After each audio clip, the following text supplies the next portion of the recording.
Chapter 1, Section 3 is about the British roots of American government, and we have a long tradition dating back into British history. Let's talk about a variety of concepts. Before we get into the meat of the lesson, take a look at the vocabulary. There are 6 terms to familiarize yourself with. Pause the video here to copy those down, or work with them in the activity below.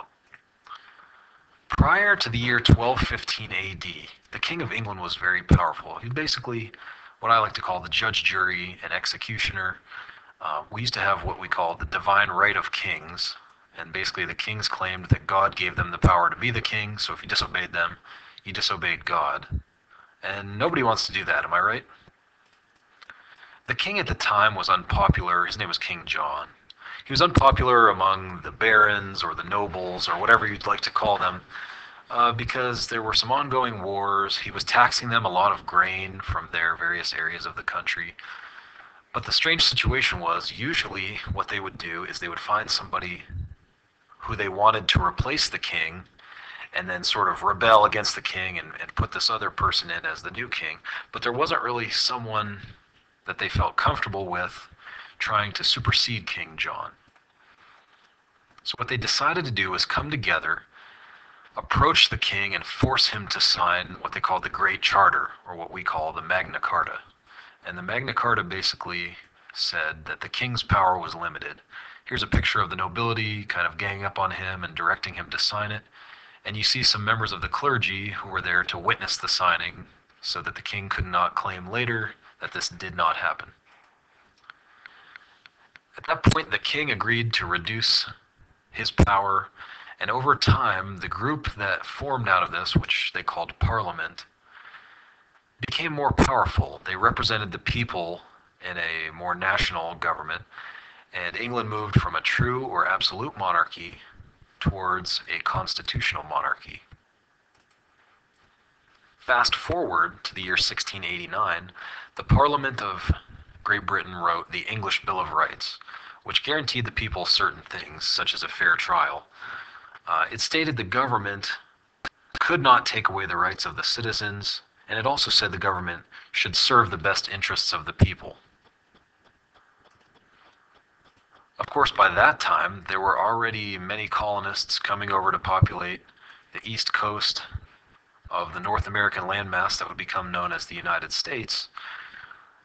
In the New England colonies, Chesapeake, the lower South, people were already coming over here by this time period.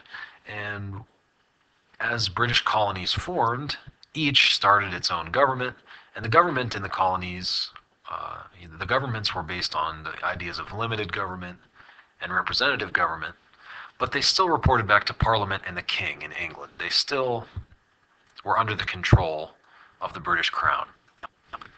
As time passed, the colonists began to have more and more problems with Great Britain.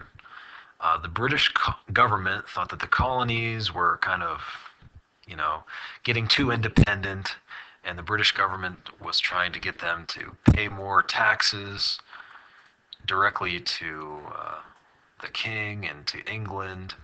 And the colonists said, well, you're making us pay more in taxes, but we do not have any representation in Parliament. No one in Parliament speaks for us and our best interests.